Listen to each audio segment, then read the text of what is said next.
নবীজি একদিন নামাজ পড়তেছেন, নামাজের মধ্যে নবীজির ওই আশাটা অন্তরের মধ্যে অতিমাত্রায় জাগ্রত হলো। নামাজ পড়েন আর আকাশের দিকে নবীজি তাকান, মনের মধ্যে কি চায়, কোন আশা নিয়ে নবীজি আকাশের দিকে তাকায় বলেন তো? দুনিয়ার কেউ জানুক আর না জানুক, বুঝুক আর না বুঝুক, যিনি জানেন যিনি বোঝেন তিনি কে? আল্লাহ রাব্বুল আলামিন বলেন, ক্বাদ নারা তাকাল্লুবা ওয়াজহিকা ফিস সামা। আপনি যে বারবার আকাশের দিকে তাকান, আল্লাহ তাআলা বলেন আমি তো সেইটা দেখি। কেন তাকান তাও আল্লাহ তাআলা জানেন। এই জন্য আল্লাহ রাব্বুল আলামিন বলেন, ফালানুওয়াল্লিয়ান্নাকা কিবলাতান তারদাহা। আল্লাহ রাব্বুল আলামিন বলেন, ফালানুওয়াল্লিয়ান্নাকা কিবলাতান তারদাহা, আমি আপনার কিবলাকে পরিবর্তন করে দিব আপনি যেই দিকটাতে চান ওই দিকে। নবীজি চান, আশা করেন যে আমার মুসলমানদের কিবলা হবে বাইতুল্লাহ। আল্লাহ তাআলা বলেন, আপনার কিবলা আমি পরিবর্তন করে দিব যে দিকটা আপনি চান। নামাজ হইছে 2 রাকাত। আল্লাহ তাআলা ফরমান পাঠায়া দিলেন, হাবিব দেরি করার প্রয়োজন নাই, আপনি এখনই ফিরে যান, চেহারাটা ঘুরায় ফেলেন। ফাওয়াল্লি ওয়াজহাকা শাতরাল মসজিদিল হারাম, আপনি আপনার চেহারাটা মসজিদুল হারামের দিকে ঘুরায় নেন। বাকি 2 রাকাত নামাজ নবীজি ওই জায়গায় পড়লেন। 2 রাকাত হলো বাইতুল মুকাদ্দাসের দিকে, 2 রাকাত হলো বাইতুল্লাহর দিকে, কাবার দিকে। যেই জায়গায় পড়ছেন এই ঘটনাটা নবীজির সাথে ঘটছে, ওই জায়গাটায় এখন একটা মসজিদ, নাম হলো মসজিদু কিবলাতাইন। আস্তে আস্তে খবর ছড়ায় গেছে, এক অঞ্চলে খবর পৌঁছাইছে ফজরের সময়, তারা 1 রাকাতে পড়তেছে, রুকুর মধ্যে আরেকজন খবর দিছে, সাথে সাথে ওই বাকি নামাজ তারা ফিরা আর ওই বাইতুল্লাহর দিকে পড়া শুরু করছে। এইখানে একটা মসজিদ হয়েছে, মসজিদু কিবলাতাইন। হজ উমরার সফরে যখন যাওয়া হয়, যারা গিয়েছেন ঐতিহাসিক স্থাপনাগুলো যখন দেখাইতে নিয়ে যায়, এই জায়গাটাতেও নেওয়া হয়। এখন তো কাবার দিকে ফিরা মেহরাব, কিন্তু বের হওয়ার সময় যখন দরজার উপরের দিকে তাকাইলে দেখা যায় জায়নামাজের মতো একটা চিহ্ন দেওয়া আছে, বোঝানোর জন্য যে আগে কেবলাটা এদিকে ছিল। তাহলে এই বাইতুল মুকাদ্দাস মসজিদুল আকসা এর সাথে আমার আপনার নবীজির কমপক্ষে 16 মাসের ইবাদতের সম্পর্ক রয়েছে। এটার সাথে আমাদের ইবাদতের সম্পর্ক। এটা হলো পৃথিবীর 2য় মসজিদ। আবু যার গিফারি রাদিয়াল্লাহু তাআলা আনহু নবীজি সাল্লাল্লাহু আলাইহি ওয়াসাল্লামকে জিজ্ঞাসা করতেছেন, আইয়ু মসজিদিন উযিয়া ফিল আরদি আউওয়ালা, পৃথিবীর সর্বপ্রথম মসজিদ কোনটা? নবীজি বলেন, আল মসজিদুল হারাম। মসজিদুল হারাম হলো পৃথিবীর প্রথম মসজিদ। আল্লাহ তাআলাও বলেন, ইন্না আউওয়ালা বাইতিন মুদিআ লিন-নাস লাল্লাযী বিবাক্কাতা মুবারাকান ওয়া হুদাল লিল আলামিন। মানুষের জন্য এই পৃথিবীতে প্রথম ঘর যেটা বানানো হয়েছে মক্কায় অবস্থিত।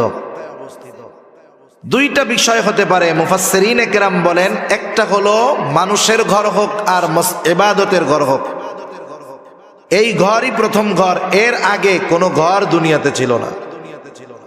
2 নাম্বার হতে পারে মানুষের ঘর হয়তো আগেই হয়েছে, কিন্তু এটা দুনিয়ায় ইবাদতের প্রথম ঘর, প্রথম মসজিদ। তাহলে পৃথিবীর প্রথম মসজিদ হলো মসজিদুল হারাম। এরপরে তিনি প্রশ্ন করতেছেন, সুম্মা আইয়ুন, এরপরে কোনটা? নবীজি প্রশ্নের জবাবে বললেন, আল মসজিদুল আকসা, মসজিদুল আকসা। কাম কানা বাইনাহুমা, এই 2টার মাঝে ব্যবধান কত বছরের? নবীজি বললেন, 40 সানা, এই 2টার মধ্যে ব্যবধান হলো 40 বছরের। 40 বছরের ব্যবধানে এই 2টা মসজিদ হইছে। এটা পৃথিবীর 2য় মসজিদ। এই মসজিদের অন্যতম ফজিলত কি? পৃথিবীর তিনটা মসজিদ ছাড়া পৃথিবীর অন্য কোন মসজিদ বরকত মনে করে সফর করে দেখতে যাওয়ার সুযোগ নাই। সেটা 60 গম্বুজ হোক আর 206 গম্বুজ হোক। আপনাদের বরিশালে একটা মসজিদ আছে, ওইটা হোক, যেটা হয় হোক, ফজিলত মনে করে এই 3 মসজিদ ছাড়া পৃথিবীর অন্য কোনো মসজিদে যাওয়ার বৈধতা নাই। অনেক মানুষ এমন হয় 60 গম্বুজ মসজিদে গেছে ফজিলত মনে কইরা, জোহরের নামাজের সময় গিয়ে উপস্থিত হইছে, কিন্তু নামাজ কালাম কিছু পড়ে নাই, বাইরে দিয়া ঘুরছে আর বিড়ি টানছে। নামাজ কালাম শেষ, লোকজন বের হয়ে গেছে। এইবার অজু কইরা যায় 2 রাকাত নামাজ পড়ছে। একজন জিজ্ঞাসা করে, কিসের নামাজ পড়লি? এইদিকে এসে পড়লে ফজিলত আছে, এই জন্য পড়ছি। এই ফজিলত মনে করে নামাজ পড়লে সওয়াব হবে না উল্টা গুনাহ হবে? কোন পৃথিবীর কোন মসজিদ সফর করবে বরকত মনে করে এই 3 মসজিদ ছাড়া কোনো মসজিদে করার সুযোগ নাই। বরং এই 3 মসজিদে সুযোগ হইলে যাওয়া জরুরি। মসজিদুল হারামে যাওয়া লাগেই, হজ ফরজ হইলে যাইতে হবে, ওইটা ফরজ। সেই জন্য মসজিদুল হারামে যাইতে হয়, মসজিদুল নববীতে যেতে হয়, মসজিদুল আকসায় গেলে ফজিলত আছে। কিন্তু আফসোসের ব্যাপার, এখন আর পুরনো নিয়ন্ত্রণ ইহুদিদের হাতে থাকার কারণে মুসলমান চাইলেই যাইতে পারে না। এই 3 মসজিদ হলো এই বরকতময় যে এই 2-3 মসজিদ দেখার উদ্দেশ্যে সফর শুরু করলেই সওয়াব হয়। শুধু তাই না, এই 3 মসজিদে গিয়ে যদি নামাজ পড়া যায়, নবীজি বলেন বাইতুল্লাহে নামাজ পড়লে তার 1 রাকাতের সওয়াব 1 লক্ষ গুণ বাড়ায়া দেওয়া হয়। মসজিদুল নববীতে পড়লে 1000 গুণ বাড়ায়া দেওয়া হয়। মসজিদুল আকসায় 1 রাকাত নামাজ পড়লে ওর সওয়াব 250 গুণ পর্যন্ত আল্লাহ তাআলা বাড়ায়া দেয়। 60 গম্বুজ মসজিদে যায় পড়লে এই সওয়াব পাওয়া যাবে? 1 গুণ 2 গুণ হবে? কেউ যদি মনে করে তাহলে তার আরো গুনাহ হবে। শাহজালালের মাজারে যায় পড়লে হবে মনে হয়। পৃথিবীর আর কোন মসজিদ নাই। নবীজি আর এক হাদিসের মধ্যে বলেন, দাজ্জাল পৃথিবীর 4টা মসজিদে ঢুকতে পারবে না। দাজ্জালের আগমন হবে, গোটা দুনিয়া চড়ায় বেড়াবে, কিন্তু 4টা জায়গায় সে ঢুকতে পারবে না। 1 নাম্বার মসজিদুল হারাম। হারামের এরিয়া যত দূর, ফিরিস্তারা দাঁড়ায় পাহারা দিবে, ওই এরিয়ার ভিতরে তারা ঢুকতে পারবে না। মসজিদুন নববী ওরও এরিয়া আছে, ওই এরিয়ার ভিতরে দাজ্জাল ঢুকতে পারবে না। মসজিদুল আকসা, এই বাইতুল মুকাদ্দাসের ওই এরিয়ার ভিতরে দাজ্জাল ঢুকতে পারবে না। আর একটা মসজিদ আছে মসজিদুত তুর, ওই মসজিদুত তুরের মধ্যেও দাজ্জাল ঢুকতে পারবে না। এই মসজিদের অন্যতম আর একটা বৈশিষ্ট্য হল পৃথিবীর একমাত্র মসজিদ যেই জায়গায় আল্লাহ রাব্বুল আলামিন পৃথিবীর শুরু থেকে নিয়ে একেবারে আমার আপনার নবী পর্যন্ত সব নবীকে আল্লাহ তাআলা একত্রিত করেছেন। দুনিয়ার আর কোনো মসজিদ নাই। এই ফজিলতটা যেই মসজিদের মধ্যে সংগঠিত হয়েছে, দুনিয়ার আর কোনো মসজিদ নাই। এই মসজিদুল আকসাই একমাত্র মসজিদ যেই জায়গায় আল্লাহ তাআলা সকল নবী রাসূলদেরকে দুনিয়ায় একত্রিত করেছে। আর কোথাও কোনো জায়গায় একত্রে সব নবীর পদাচারণা হয় নাই। যদিও এই জেরুজালেমে, এখানে সবচাইতে বেশি নবীদের আগমন ঘটছে, সবচাইতে বেশি নবীদের কবর আছে ওই জায়গায়। বর্তমান দুনিয়ার সবচাইতে পুরাতন শহরের মধ্যে অন্যতম এই জেরুজালেম। এইটা যে কতবার ভাঙছে আর কতবার গড়ছে, অনেকবার। সেজন্য এই মসজিদের সাথে মুসলমানদের হৃদয়ের, ঈমানের, আমলের সম্পর্ক আছে না নাই? আমি আলোচনাটা বেশি লম্বা করি নাই, কারণ আরো কিছু কথা বলবো, তো এই জন্য। এখন নবীজি আসলেন মসজিদুল আকসায়। ওইখানে একটা পাথর ছিল, বাহন বাঁধার পাথর।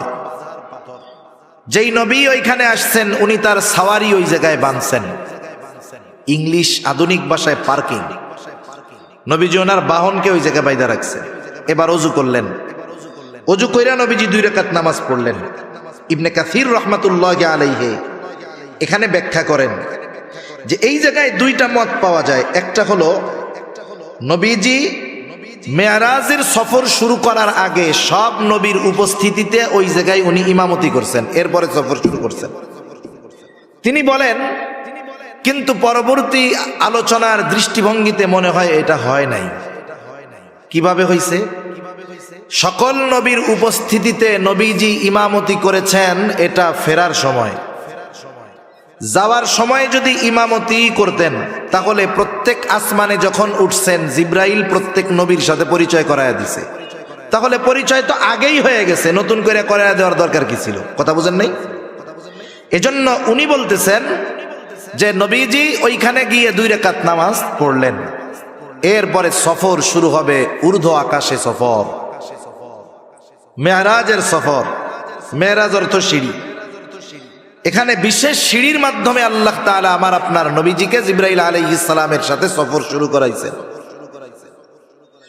রাসূলুল্লাহ সাল্লাল্লাহু আলাইহি ওয়াসাল্লামকে নিয়ে জিবরাইল আলাইহিস সালাতু ওয়াস সালাম সফর শুরু করে দিলেন। মনে রাখবেন, কাফের মুশরিকেরা এই ধরনের ওয়াজ নসিহত শোনে, ওরাও শোনে, কিন্তু সমালোচনা করার জন্য, ভুল ধরার জন্য, মুসলমানদেরকে তিরস্কার করার জন্য শুনে। রাসূলুল্লাহ সাল্লাল্লাহু আলাইহি ওয়াসাল্লাম প্রথম আসমানের দরজার কাছে পৌঁছায় গেল। দরজায় আওয়াজ করলো জিবরিল। কে? বলে আমি জিবরিল। সাথে কে? বলে মুহাম্মাদুর রাসূলুল্লাহ সাল্লাল্লাহু আলাইহি ওয়াসাল্লাম। ওনাকে নিয়ে যাওয়ার অনুমতি দেওয়া হয়েছে। এইবার ফেরেশতারা নবীজিকে সালাম বিনিময় করলেন, অভিবাদন জানাইলেন। প্রথম আসমানে নবীজির সাথে দেখা হলো হযরত আদম আলাইহিস সালাতু ওয়াস সালামের। জিবরাইল আলাইহিস সালাম পরিচয় করায়া দিলেন। আদম আলাইহিস সালাম নবীজিকে দোয়া করলেন। সফর শুরু হলো দ্বিতীয় আকাশের। ওইখানে ফেরেশতারা দরজা খুলে দিল, অভিবাদন জানালো। দ্বিতীয় আসমানে ঈসা ইয়াহইয়া আলাইহিস সালাম এনরা পরস্পর হলেন খালাতো ভাই। ওনাদের সাথে দেখা হলো, পরিচয় করায়া দিলেন জিবরাইল আলাইহিস সালাম। উভয়ের সাথে কথোপকথনের পর তৃতীয় আসমানের দিকে সফর শুরু হয়ে গেল। এইবার তৃতীয় আসমানে ফেরেশতারা দরজা খুলল, অভিবাদন জানাইল, স্বাগতম জানাইল। তৃতীয় আসমানে রাসূল আকরাম সাল্লাল্লাহু আলাইহি ওয়াসাল্লামের সাথে দেখা হলো ইউসুফ আলাইহিস সালামের। জিবরাইল আলাইহিস সালাম পরিচয় করায়া দিলেন। নবীজি দুনিয়ায় আইসা ইউসুফ আলাইহিস সালামের সৌন্দর্যের বর্ণনাও করেছেন। এইবার শুরু হয়ে গেল চতুর্থ আসমানের সফর। চতুর্থ আসমানের দরজা খুলে দেওয়া হলো, ফেরেশতারা নবীজিকে অভিবাদন জানাইলেন। এরপরে চতুর্থ আসমানে দেখা হয়ে গেল ইদ্রিস আলাইহিস সালামের সাথে। জিবরাইল আলাইহিস সালাম পরিচয় করায়া দিলেন। ইদ্রিস আলাইহিস সালাম অন্যান্য নবীদের মতো দোয়া করলেন। সফর শুরু হয়ে গেল পঞ্চম আসমানের। দরজা খুলে দেওয়া হলো, ফেরেশতারা নবীজিকে অভিবাদন জানাইলেন। পঞ্চম আসমানে গিয়ে সাক্ষাৎ হলো মূসা হারুন আলাইহিস সালামের সাথে। হারুন আলাইহিস সালাতু ওয়াস সালাম, তার সাথে পরিচয় হলো, দোয়া কইরা দিলেন। এইবার সফর শুরু হয়ে গেল ষষ্ঠ আকাশের। আকাশের দরজা খোলা হলো। ষষ্ঠ আকাশে মূসা আলাইহিস সালামের সাথে দেখা হলো। জিবরাইল আলাইহিস সালাতু ওয়াস সালাম পরিচয় করায়া দিলেন। এইবার সপ্ত আকাশের দিকে নবীজিকে নিয়ে জিবরাইল আলাইহিস সালাম রওনা হয়ে গেলেন। সপ্ত আকাশের দরজা খুলে দেওয়া হলো, ফেরেশতারা অভিবাদন জানাইল। সপ্ত আসমানেই আছে বাইতুল মামুর, একেবারে আমাদের দুনিয়ার বাইতুল্লাহ যেই জায়গায়, ওই বরাবর সোজা সপ্ত আকাশের উপরে একটা মসজিদ আছে। ওই মসজিদের নাম হলো বাইতুল মামুর। ওইখানে ইব্রাহিম আলাইহিস সালাম দেয়ালের সাথে হেলান দিয়া বসে আছেন। ওইখানে ইব্রাহিম আলাইহিস সালামের সাথে রাসূলুল্লাহ সাল্লাল্লাহু আলাইহি ওয়াসাল্লামকে জিবরাইল আলাইহিস সালাম পরিচয় করায় দিলেন। পরিচয় হলো, বাইতুল মামুর হলো, ওইখানে দৈনিক ৭০,০০০ ফেরেশতা একবার কইরা তাওয়াফ করার সুযোগ পায়। করছে সাহাবায়ে কেরাম। ফেরেশতার সংখ্যা কত? নবীজি তখন বলছে, শোনো, এই সপ্ত আকাশের উপরে একটা মসজিদ আছে, একেবারে আমাদের এই বাইতুল্লাহর সোজা উপরে। ওইখানের মসজিদটার মধ্যে ফেরেশতারা তাওয়াফ করার জন্য ঢুকে। এইখানে যেমন তাওয়াফ হয়, ওইখানেও তাওয়াফ হয়। ফেরেশতার সংখ্যা কত? বলে যেই ৭০,০০০ ফেরেশতা একবার তাওয়াফ করে বের হয়, কিয়ামত পর্যন্ত ওরা আর ওই জায়গায় ঢোকার সুযোগ পাবে না। ফেরেশতা কত বেশি! দুনিয়ায় তো টাকা পয়সা হইলে আপনি মাসে মাসে নাই, সপ্তাহে সপ্তাহে ওমরায় যেতে পারবেন, টাকা পয়সা থাকলে প্রতি বছর হজে যাইতে পারবেন।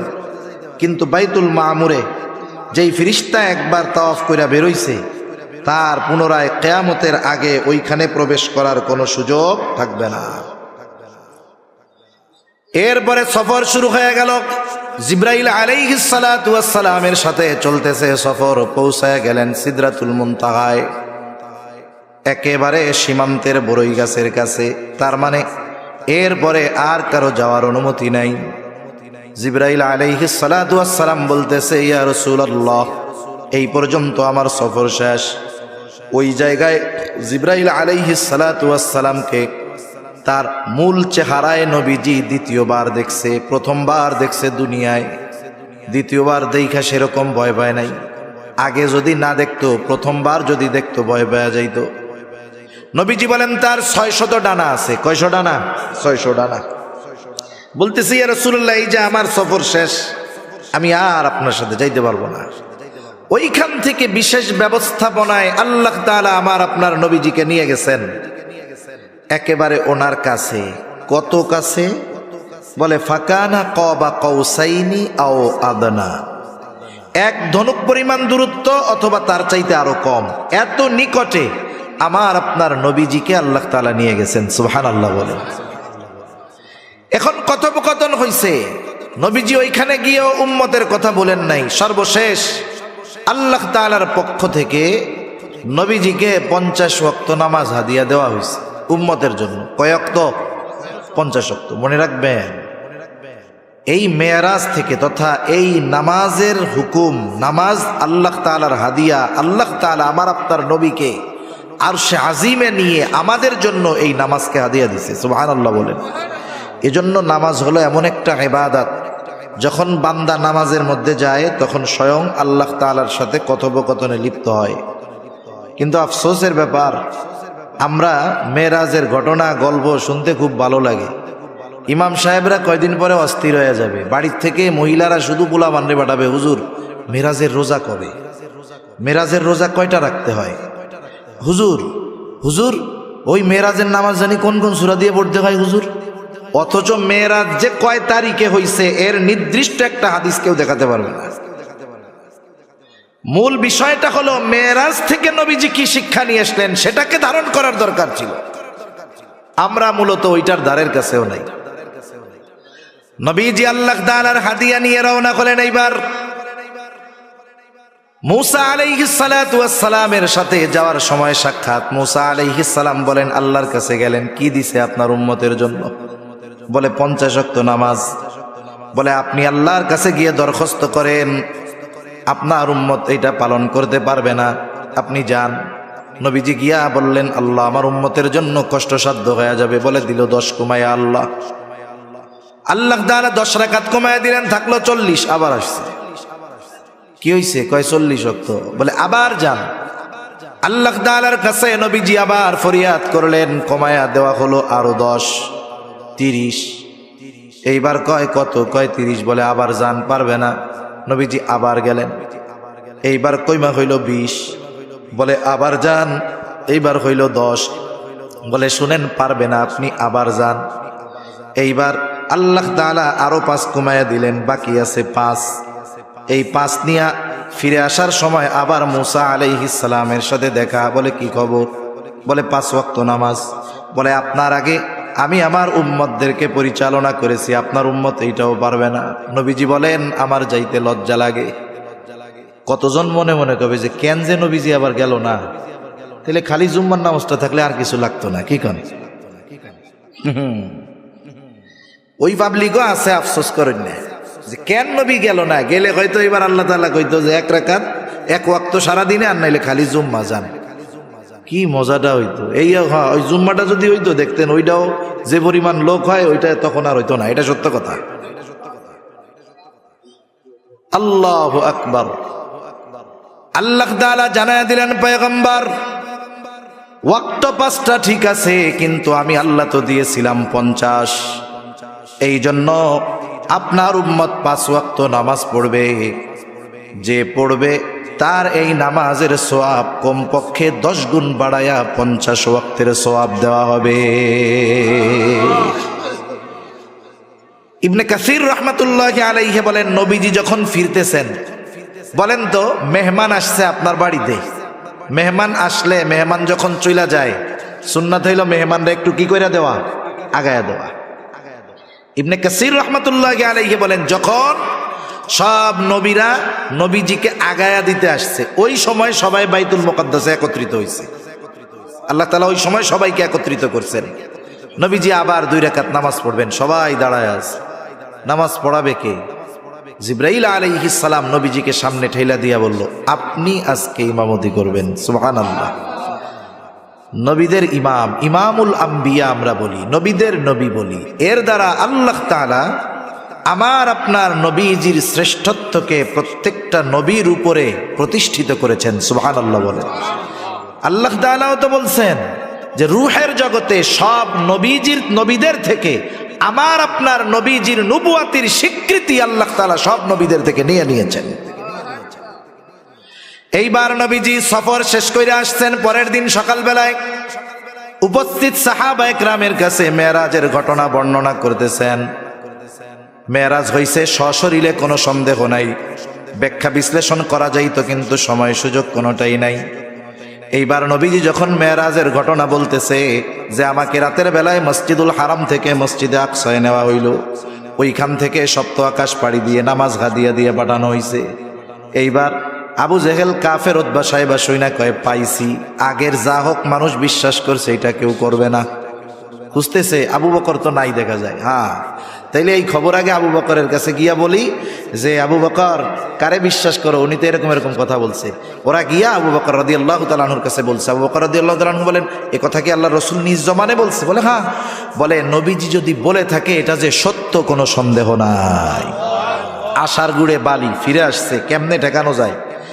বলেন তো, আমি যদি কেউরে জিজ্ঞাসা করি যাদের 2-3 তালা মসজিদ আছে, অনেক মুসল্লি 5 ওয়াক্ত নামাজ পড়ে, তারা যদি জিজ্ঞাসা করা হয় বলেন তো আপনার মসজিদের সিঁড়ি কয়টা, সে বলতে পারবে না। দরজা জানলা কয়টা, বলতে পারবে না। নবীজি বাইতুল মুকাদ্দাসে আগে কোনোদিন যায় নাই, গেছে ওইটুক সময়ের জন্য। এইবার কাফেররা চিন্তা করতেছে কেমনে অবিশ্বাস করানো যায়। বাইতুল মুকাদ্দাস যদি যাইয়াই থাকে, অনেকগুলো পলিসি নিছে, এর মধ্যে একটা পলিসি জিজ্ঞাসা করতেছে, বলো বাইতুল মুকাদ্দাসের দরজা কয়টা, জানালা কয়টা, সিঁড়ি কয়টা? নবীজিকে এই জানালা দরজা সিঁড়ি এটা গুনতে গেছে নাকি? এখন নবীজি যদি না বলতে পারে, কাফেররা তো সুযোগ পেয়ে গেছে যে তাইলে নবী মিথ্যা কথা কইতেছে। জিজ্ঞাসা করেছে যখন, নবীজি চিন্তায় পড়ে গেছেন কি করা যায়। বুখারীর হাদিস। কাফেররা তো চিন্তা করতেছে জবাব তো দিতে পারবে না, যদি যাইয়াও থাকে তাও পারবে না, কারণ কেউ দরজা সিঁড়ি জানালা গুনতে যায় না। নবীজি চিন্তা করে না বললে পারলে তো বিশ্বাস করবে না। এই ঘটনার পরে কিন্তু অনেক ইমানদারের ঈমান নড়বড়ে হয়ে গিয়েছিল। নবীজি বলেন কি হইল? বলে ফাজালাল্লাহু লি বাইতুল মুকাদ্দাস ফাতাফিকতু উখবিরুহুম আন আয়াতিহি ওয়া আনা আনজুরু। যখন আমি চিন্তা করতেছি কি হবে, আল্লাহ তাআলা গোটা বাইতুল মুকাদ্দাস আমার সামনে এনে উপস্থিত করলেন, আর আমি প্রত্যেকটা বিষয় গুনে গুনে কাফেরদের প্রত্যেকটা প্রশ্নের জবাব আমি দিয়ে দিলাম। সেজন্য সম্মানিত শুধু আলোচনা আর নয়, সর্বশেষ বিষয় হলো নবীজি সাল্লাল্লাহু আলাইহি ওয়াসাল্লামের মেরাজের শিক্ষা, মেরাজের হাদিয়া নামাজ। এটা আমাদেরকে যথাযথভাবে নিজের জীবনের সাথে ফিট করতে হবে। 2 নম্বর বিষয়, এই মসজিদুল আকসা বাইতুল মুকাদ্দাস, যেটার সাথে মুসলমানদের ঈমানের সম্পর্ক, আমলের সম্পর্ক, যদি কখনো এমন সুযোগ হয় এই মসজিদের পবিত্রতা রক্ষার্থে জালেমদের বিরুদ্ধে জীবন বাজি রেখে জিহাদ করতে হয়, লড়াই করতে হয়, তাহলে ওই লড়াইয়ে যদি অংশগ্রহণের সুযোগ থাকে, কোন কোন ইমানদার আছেন জীবন বাজি রেখে ওই লড়াইয়ের জন্য তৈয়ার আছেন? নারায়ে তাকবীর, নারায়ে তাকবীর। মাশাআল্লাহ। হাত নামাই। একটা কাজ করবেন, সর্বশেষ কথা, প্রত্যেকের ঘরে একটা বাইতুল্লাহর ছবি, একটা মদিনার ছবি, সবুজ গম্বুজের ছবি, আর একটা মসজিদুল আকসার ছবি রাখবেন। তাহলে কি হবে? ছোট বাচ্চা জিজ্ঞাসা করবে, এই তিনটার সংক্ষিপ্ত ইতিহাস জানবেন। জিজ্ঞাসা করবে, আব্বু এটা কি? আপনি বলবেন এটা কাবা, এটা আল্লাহর ঘর, এদিক ফিরে আমরা নামাজ পড়ি, এটা পৃথিবীর প্রথম ঘর, এই ঘরের মধ্যে নামাজ পড়লে 1 লক্ষ গুণ সওয়াব হয়। এরকম কিছু তথ্য আপনার জানা থাকবে। আপনি যখন বারবার তাকে ওইগুলো রিপিট করবেন, ওই ঘরের প্রতি মহব্বত তার অন্তরের মধ্যে পয়দা হবে, ঠিক কিনা বলেন? মদিনার ছবি রাখবেন, বলবেন এইটা কি? বলবেন আব্বু এটা হলো মসজিদুন নববী, এই যে সবুজ গম্বুজটা দেখো, এর নিচেই তোমার নবীজির রওজা, ওইখানে নবীজি শুয়ে আছে। তুমি জানো এখান থেকে যদি আমরা সালাম দেই, ফিরিস্তারা সালাম পৌঁছায় দেয়, আর তুমি যদি ওই জায়গায় গিয়ে সালাম দিতে পারো, নবীজি জবাব দিবে। আর যদি তুমি অনেক ভালো মানুষ হতে পারো, তাহলে নবীজি সালামের জবাব দিলে হয়তো তুমি নিজেও শুনতে পারবে। এই যে তার ভিতরে ভালো হওয়ার আগ্রহ, উদ্দীপনা তৈরি করে দিবেন। সাথে সাথে মসজিদুল আকসা, এর সংক্ষিপ্ত ইতিহাস জেনে রাখবেন। জিজ্ঞাসা করলে বলবেন আব্বু এটা আমাদের প্রথম কেবলা, এদিকে ফিরে আমরা আগে নামাজ পড়তাম, এরপরে ওইটাতে ফিরি, এটার মধ্যে গেলে এই সওয়াব আছে, এখান থেকেই নবীজি মেরাজ করেছেন। এই যে আপনি যখন ও দেখবে বারবার, ওগুলোর প্রতি মহব্বত, ভালোবাসা জাগ্রত হবে। রাখা যাবে তা ইনশাআল্লাহ, রাখা যাবে তা ইনশাআল্লাহ। সেজন্য মসজিদুল আকসার মহব্বত আল্লাহ আমাদের অন্তরে ঢেলা দেন। মসজিদুল নববী, মসজিদুল হারামের মহব্বত আল্লাহ আমাদের অন্তর দিয়ে ভরপুর করে দেন। সাথে সাথে নবীজির পাঠানো মেরাজের হাদিয়া, এটা যেন আমরা যথাযথভাবে রক্ষা করতে পারি। আল্লাহ তাআলাও আমাদের সেই তৌফিক দান করেন। সকলে বলি আমিন। আসলে আমি আজকে মোটামুটি ওয়াদা রক্ষার্থে আসা, এটা যদি ঢাকা আশেপাশে বা অন্য জায়গায় হয়তো আর একজনকে পাঠিয়ে দিয়ে বলতাম আমি আজ যাব না, কিন্তু যেহেতু আপনাদের এলাকার মেহমান, আপনাদের এলাকার আত্মীয়, ওনার কথায় আসছি, ওনার ওয়াদা না রাখলেও বিপদ। ওই যে শুরুতে বললাম, আমার কি হবে ওইটা দেখবেন না আপনারা আগে কমিটিরে ধুইয়া দিবেন। এই জন্য বাধ্য হয়েও আসা। দোয়া করবেন, আল্লাহ তাআলা যদি সামনে চায় ইনশাআল্লাহ আসবো। দোয়ার আবেদন যারা টাকা দিয়েছে মাহফিলে, তাদের জন্য 1 আসনের এমপি বাণিজ্য মন্ত্রী আলহাজ তোফায়েল আহমদ এমপি সাহেব অসুস্থ, তার জন্য দোয়া। 2 আসনের সদস্য আলহাজ আলী আজম মুকুল এমপি মহোদয় অসুস্থ, তার জন্য দোয়া। তাফসির কমিটির সভাপতি জনাব মোহাম্মদ ইরফানুল হাসান স্বপন চেয়ারম্যান সাহেবের মরহুম পিতামাতার জন্য দোয়া। খানবাড়ির সকল মৃত ব্যক্তিদের উদ্দেশ্যে দোয়া। তাফসিরুল কোরআনের সকল মৃত সদস্যদের জন্য দোয়া। যাদের জন্য দোয়া চাওয়া হয়েছে, যেই উদ্দেশ্য নিয়ে দোয়া চাওয়া হয়েছে, আল্লাহ তাআলা কবুল করুক। সকলে বলি আমিন। কেউ কিছু কথা বলার আছে? কিছু বলবে? আমরা দুরূদ শরীফ পড়ি। আগামী দিন মাহফিল আছে, আমাদের বন্ধুবর মুফতি আব্দুর রহমান বেতাগী সাহেব আসবেন। আমি তো ঠান্ডা ঠান্ডা বলছি, উনি আরও উদ্দীপনার সাথে আলোচনা করেন। আপনাদের এখানে আগেও আসছেন। আবার পরিচিত মুখ, নতুন নতুন, অতি পরিচিত না হলে আসলেও মানুষও চিন্তা করে কি না কি বলবে। যেহেতু উনি পরিচিত মুখ, আপনারা আসবেন, আগামী দিন বন্ধু বান্ধবদেরকে দাওয়াত করে নিয়ে আসবেন।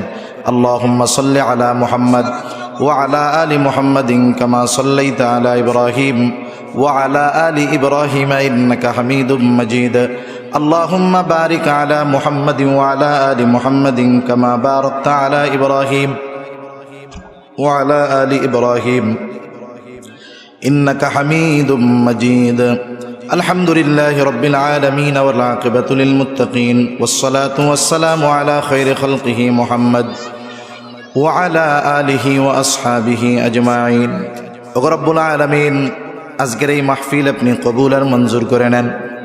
বিগত দিনের মাহফিলগুলো কবুল করে নেন। আল্লাহ আরও একদিন বাকি আছে, সুন্দরভাবে সমাপন করার তৌফিক আল্লাহ আপনি দিয়ে দেন। ইয়া রাব্বাল আলামিন। অনেকে দোয়া চেয়েছে, খাস করে আল্লাহ এই কাগজের মধ্যে লেখা অনেকের জন্য দোয়া চাওয়া হয়েছে। বিশেষ করে তোফায়েল আহমদ সাহেব, আয় আল্লাহ আলী আজম মুকুল সাহেব অসুস্থ আছে, ওনাদের সুস্থতার জন্য দোয়া চাওয়া হয়েছে। ইয়া রাব্বাল আলামিন। তাফসির কমিটির সভাপতি সাহেবের জন্য দোয়া চাওয়া হয়েছে। আয় আল্লাহ, নাম বলা হোক আর না বলা হোক, আপনি তো প্রত্যেকের মনের উদ্দেশ্য জানেন। প্রত্যেকের মনের নেক চাওয়া, নেক আশাগুলো আল্লাহ আপনি কবুল করে নেন। খাস করে মাহফিল কামিয়াবির জন্য যে যেভাবে সহযোগিতা করে, কবুল আর মঞ্জুর করে নেন। আয় আল্লাহ, প্রত্যেকের মনের নেক চাওয়া, নেক আশাগুলো কবুল করে নেন। কিয়ামত পর্যন্ত এই মাহফিল জারি রাখার জিম্মাদারি আল্লাহ আপনি নিয়ে নেন। আয় আল্লাহ, মাহফিলকে এলাকার হেদায়েতের জরিয়া বানায় দেন। আয় আল্লাহ, খাস করে মাওলা আমাদের মধ্যে যারা অসুস্থ, সুস্থতা দান করেন। আমাদের আত্মীয় স্বজন যারা অসুস্থ, সুস্থতা দান করেন। আয় আল্লাহ, যারা দুনিয়া ছেড়ে চলে গেছে তাদের মাফ করেন, কবরগুলো জান্নাতের টুকরো বানায় দেন। আশেপাশে যত কবরস্থান আছে আল্লাহ, কবরবাসীর কবরগুলোকে জান্নাতের টুকরো বানায় দেন। ইয়া রাব্বাল আলামিন। খাস করে আমাদের যাদের মা বাবা দুনিয়া ছেড়ে চলে গেছে, গুনার কারণে যদি কারো মা বাবার কবরে আযাব হয়, কবরের আযাব মাফ করে দেন। কবরগুলো জান্নাতের টুকরো বানায় দেন। কিয়ামতের দিন হিসাব সহজ করে জান্নাতের ব্যবস্থা আপনি করে দিয়েন। যাদের মা বাবা বেঁচে আছে সুস্থ দীর্ঘ অনেক হায়াত দিয়ে দেন আল্লাহ ইয়া রব্বাল আলামিন। খাস করে মাওলা আমাদের স্ত্রী সন্তান আমাদের জন্য চক্ষু শীতলকারী হিসাবে কবুল করে নেন ইয়া আল্লাহ। তামাম দুনিয়ার মুসলমানদের হেফাজত করেন, জালেমগুলারে হেদায়েত দেন, হেদায়েত না থাকলে তাদের ব্যাপারে আসমানি ফয়সালা গ্রহণ করেন ইয়া রব্বাল আলামিন। ফিলিস্তিনের মাজলুম মুসলমানদের হেফাজত করেন আয় আল্লাহ। আমাদের অন্তর আপনার হাবিবের মোহাব্বত দিয়ে ভরপুর করে দেন।